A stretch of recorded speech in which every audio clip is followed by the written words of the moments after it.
Criminal Justice in Germany, a presentation by Emily Albee. The roots of the modern German justice system began when Germany became a more centralized government in the 1870s. German police have pretty much always in the modern history been considered an elite force in a culture of strong civil service.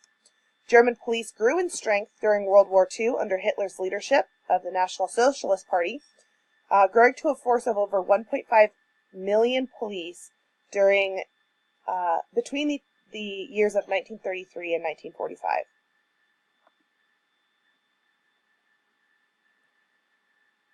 Beginning modern history of German policing and judicial system kind of began following World War II.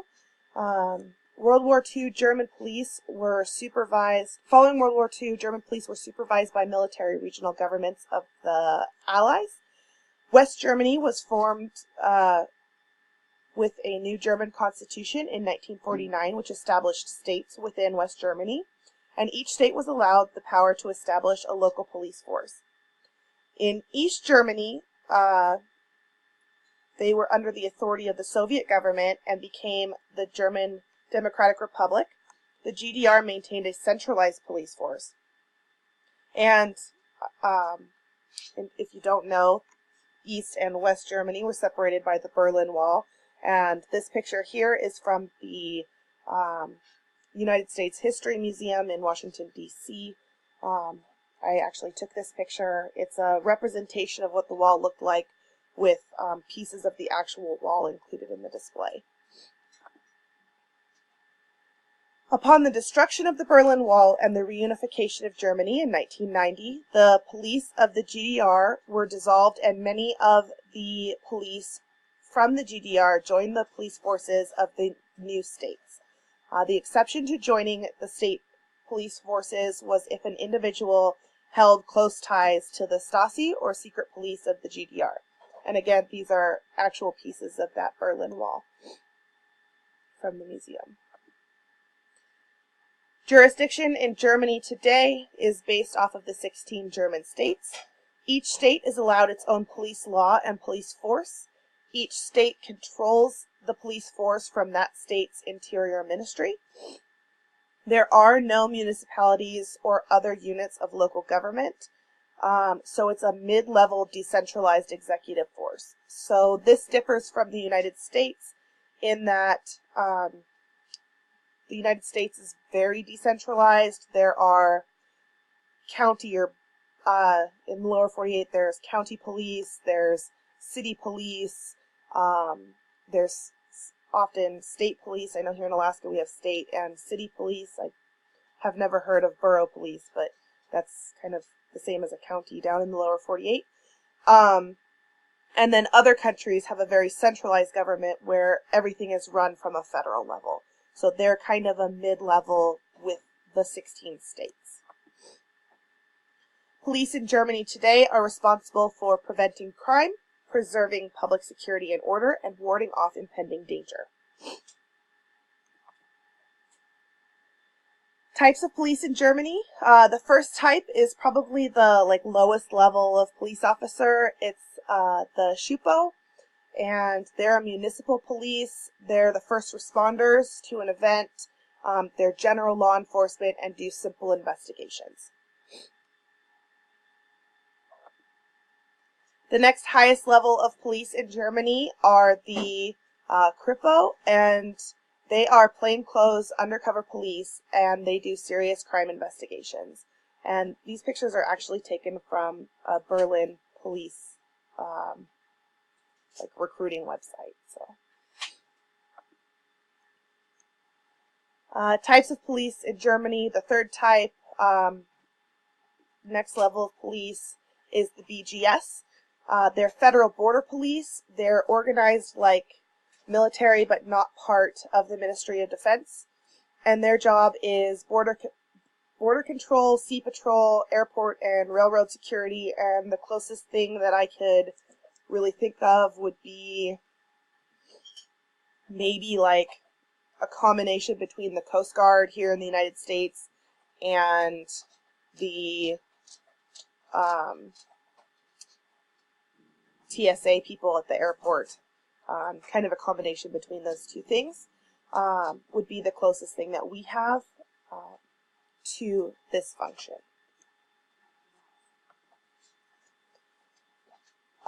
There is a specialized police force known as the GSG-9.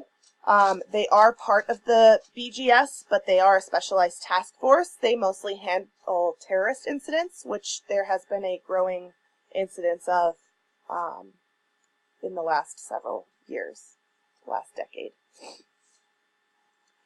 As far as the judicial system, there are 3 types of courts. There's ordinary courts, which handle criminal and most civil cases, specialized courts, which hear cases related to administrative issues, and constitutional courts, which deal with judicial review and constitutional interpretation. The ordinary courts are kind of classified as far as the closest thing that we would see is basically our criminal and civil court system here in the United States would be considered, for the most part, ordinary courts. The first level has limited jurisdiction. They handle minor criminal and civil cases at local level. Many minor offenses actually don't even make it to this court. They're handled by police or prosecutors rather than lower courts, and those police or prosecutors and their offices will issue fines and whatnot rather than even going before the court at all. We don't really have a function like this in the United States. We have to go to court for most issues, including traffic offenses, unless we sign a paper that we have no contest or whatever. The next level is it is responsible for trying major criminal and civil cases. They also hear appeals from the lower court. I'm not going to say the German names because I will butcher them, so I'm not even going to try. The next one is the Court of Immediate Appeals, and they hear points of law raised in appeals from the 2 lower courts. And then they also have complete jurisdiction of treason and anti-constitutional activity cases. So this would be kind of more on our federal level in our court system. And then there's the Federal Court of Justice, which handles final appeals, and then it's considered the court of last resort. Specialized courts are organized on local, state, and federal levels, and they deal with 5 different areas: Social Security, labor, tax law, administrative law, and patent law. Federal constitutional courts are basically only ever used by judges involved in cases where there may be constitutional issue, and they refer questions to this court, but the general public and individual appellants may not appeal this court. This court consists of 16 judges, and it only decides on constitutional issue, not on the outcome of a case. Court system in Germany, criminal procedure is based on the inquisitorial model. There's extensive pretrial investigation, and the accused are expected to cooperate with the investigation. Sentencing practices for lesser crimes. Prison sentences of less than 6 months have been practically eliminated in favor of community sanctions in Germany. Warnings, fines, and non-constitutional sanctions account for 70% of total sentences.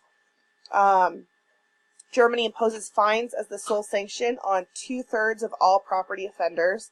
Community service instead of fines became an option in 1924, and electronic monitoring is used for probation, supervision, parole, and pretrial supervision and home detention.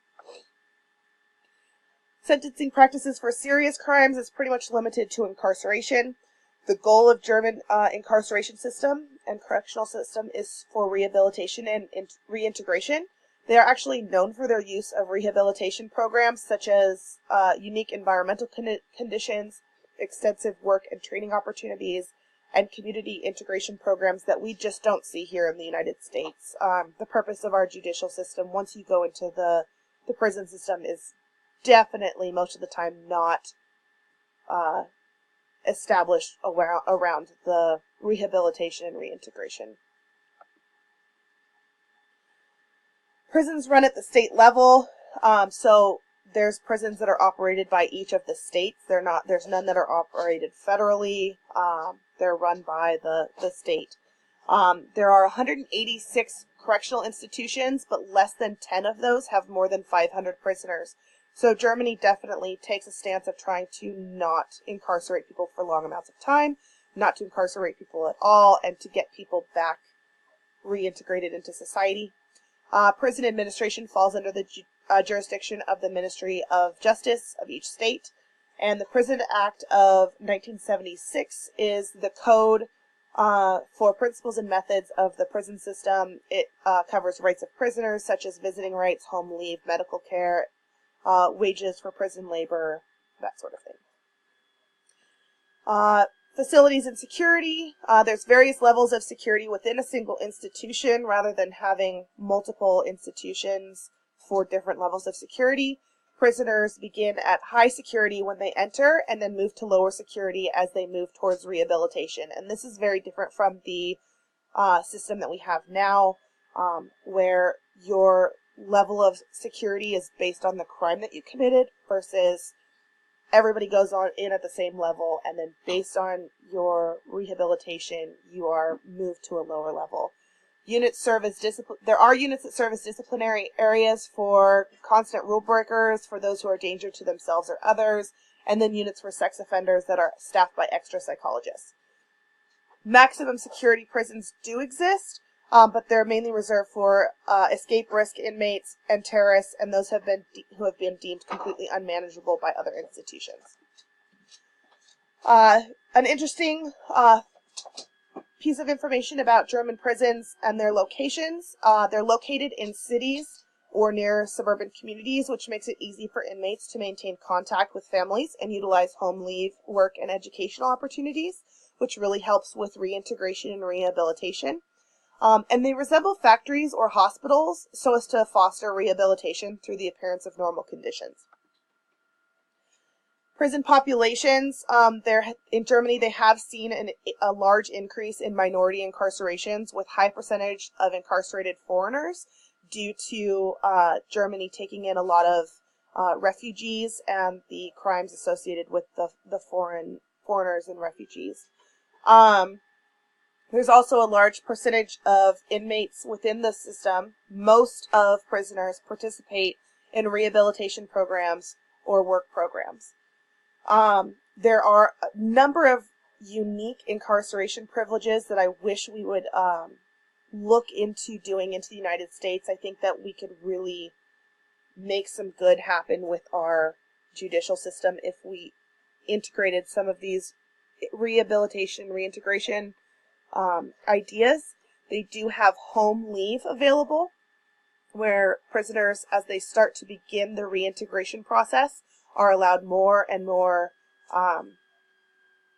leeway with what they're able to do. They are allowed conjugal visits from spouse and children for 4 hours every 2 months, and they earn it after being incarcerated for 2 to 3 months. And that helps to keep the children involved with the parent who's incarcerated, which is always a good idea. I know they do similar things, or they try to in like Washington State, but a lot of states have not adopted the importance of remaining in contact with family. Privileges are removed if an inmate commits a serious violation or uses drugs. They also have something called half-open release. The inmate must have served at least half of their sentence, and after half of their sentence has been served, they begin to be allowed day privileges so that they can go to work or to school outside of the prison to kind of help reintegrate into the community, and then they return to the prison at nighttime. This is my reference. It's pretty much just our book, and so thank you for watching.